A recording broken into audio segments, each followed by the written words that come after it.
Hi everyone, my name is Ashley Papagno. A little bit about me, I'm a products manager at User Testing currently. Previously was at PayPal for 3 years on the merchant side of the business. But more interestingly, I am an avid volunteer. I love attending the weirdest events I can find, including dog surfing right here. But also I love giving back to the products manager community. I've learned so much from the various podcasts and speeches and blogs that have directly applied to growing my own career. And that's why I want to take my own learnings and give back to the product manager community as well.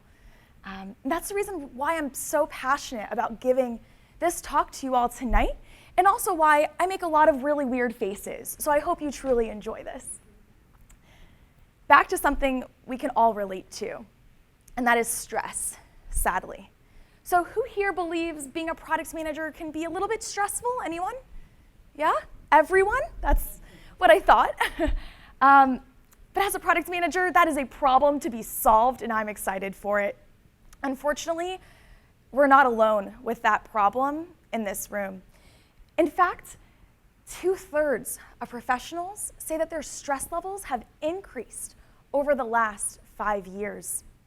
And for us product managers, we know there's so many contributors to this. The decisions that we make are critical to the customers, to our internal stakeholders, our external stakeholders. The decisions we make determine which customers will be overjoyed and which ones will have their birthdays ruined, will have their rent go unpaid, or even worse. And the pressure on making those decisions is stressful. It brings us to constantly wondering if we and our teams are working on the right thing. Are we making the right choices in what we're all working on? So this is the dilemma I found myself in over my first few years in product management, and I've been able to apply a framework that you can see here in order to overcome this stress and lead to long-term success. So that framework is prioritization, strategically align your work to meet your goals, and then finally accept the trade-offs, or PSA for short, which we'll be going into each one of these following. And if struggling with PM stress is thankfully not something that you are currently grappling with, maybe other younger PMs on your team are. And so I encourage you to bring back these lessons and help the other members of your organization, as structure is what helped me, and I think it can help many other people. Firstly, on prioritization. How did I come to realize that this is what was missing from my PM life? Well, starting with somewhat of a personal story, I was constantly looking at my to-do list. For example, thinking, how do I prioritize this critical bug versus this feature that has a harsh deadline that's quickly approaching, we want to get momentum on? And then how do I factor in the research spikes needed to understand our merchant data reports, which we were getting a lot of questions on? I was a little stressed out at this point, maybe a lot of stressed out at times, as the incoming requests are endless. But I thought we were on top of it. I really thought we were doing the urgent and important, so I was excited. Until the end of the year, I look back and I think, how did we do? And realize we didn't even touch an innovative experiment, which is something we proclaimed our focus on, was innovation, as many other companies, but yet we never prioritized it, just because there were so many other urgent and important factors.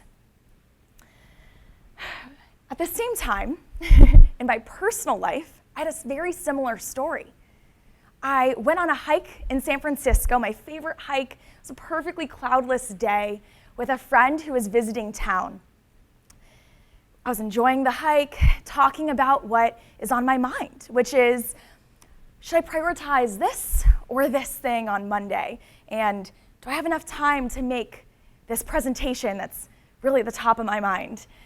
And when my friend asked me, how are you doing in prioritizing your personal your personal goals, which he knows is nonprofit leadership, I said, well, I'm not there yet, but I'll get to my personal long-term goals.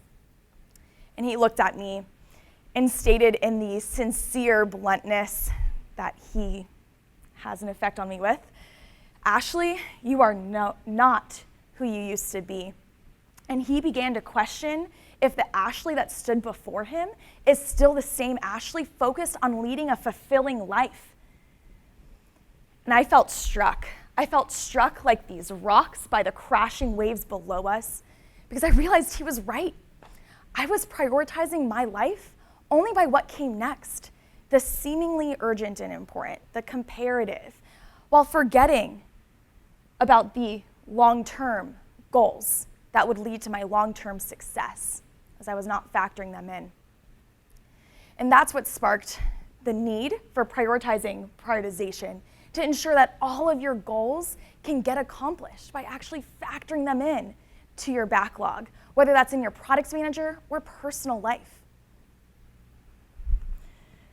After we learn that you have the need to prioritization, you need to actually do it, right? So strategically aligning your work to meet your goals on an ongoing basis is critical to ensure you achieve what you set out to achieve. Framework here, starting from the most high level, is setting a vision. So set a clear direction for you and your team that you can measure every goal up against to ensure that you are in alignment with every decision that you're making. Setting this clear direction will ensure you stay on the path. Next is choosing your top goals. We all have 100 goals of things we would like to accomplish with our product, but unfortunately, if you focus a little bit on each of the 100, not a single one will be accomplished. So as Warren Buffett teaches, actually pick 5 goals, your 5 top goals, and forget about the rest of them until your top 5 are complete, so that you can have your full focus on those top 5. For me and my product, innovation belonged the top 5. And I realized that clarity into our merchant reporting data did not. Next, allocate the categories of work. So that means how much should you focus for each goal on deprecation versus bug fixing versus new feature work, because every goal requires a different type of combination of these categories. For my goal of innovation in my product, I needed about 70% market pull innovation and 30% technology push innovation. And I need to ensure I focus on both of those so to accomplish what I set out to. Then within each of those categories, ideate. And this surprised me as one of the most challenging aspects of continuously prioritizing. Because when I was, as we were talking about in the beginning, how there were so many incoming requests, and yet achieving the long-term strategic request was hard to factor in. That's because with innovation, I didn't have a strong and pressing backlog of ideas, like I did with all of the bug fixes and feature ideas that our customers wanted. So by creating a healthy backlog of ideas within each category, within each goal, we wouldn't be in that position and can prioritize key pieces of work for each goal and category. Finally, prioritize. You have a random list of ideas. We want to make sure the best ones get done. There's a ton of different ways to prioritize in product today. My favorite is the value versus complexity model. So as I looked at my list of ideas within market pull innovation, I was able to compare the value being the value to our customers and to the company versus the complexity, engineering-wise, but also thinking about internal stakeholders, risk, security, and so on, so to choose and prioritize the right ideas for long-term success. After following this 5-step model, I had work that all aligned towards my vision, towards my strategic goals so that I could be on the path to success with confidence. However, prioritizing is never this easy.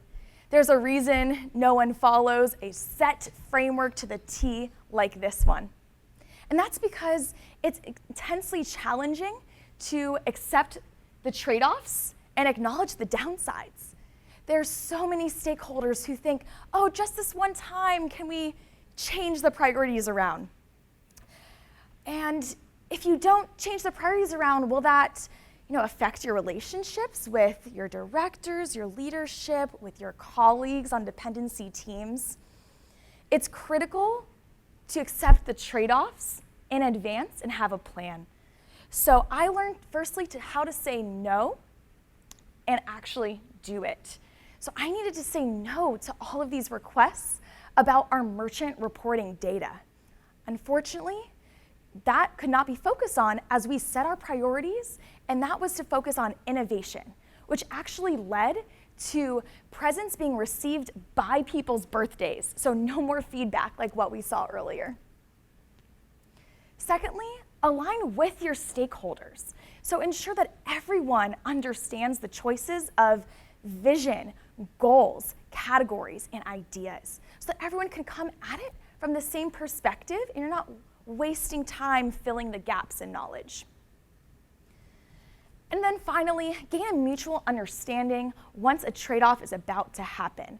Think about this trade-off in advance and talk with the stakeholders. So if they are on the same page and if they are in the room for decision making, they will not be tempting you with the just this times and, oh, are you sure about that? So following the framework of accepting trade-offs has led to the most improvement in my prioritization, confidence, and decrease in stress. So thankfully, since following this model, I've become a lot less stressed and can make product manager decisions with full confidence, knowing that I'm leading our team to long-term success, and not just the tactical, but in the strategic aspects as well. And thankfully, even my friend from that hike discussed how much of an impact he's seen in me. As since then, I've also focused on my nonprofit leadership personal goal, squeezed in time for that so that I am on the board of directors of a local nonprofit called Sunday Friends, where we're working to break the generational cycle of poverty for local families, including these adorable children here. So I encourage you all to apply PSA to your own life and to bring this framework to others so to help them as well. Prioritize, prioritization, strategically align, and accept the trade-offs. PSA today. Thank you.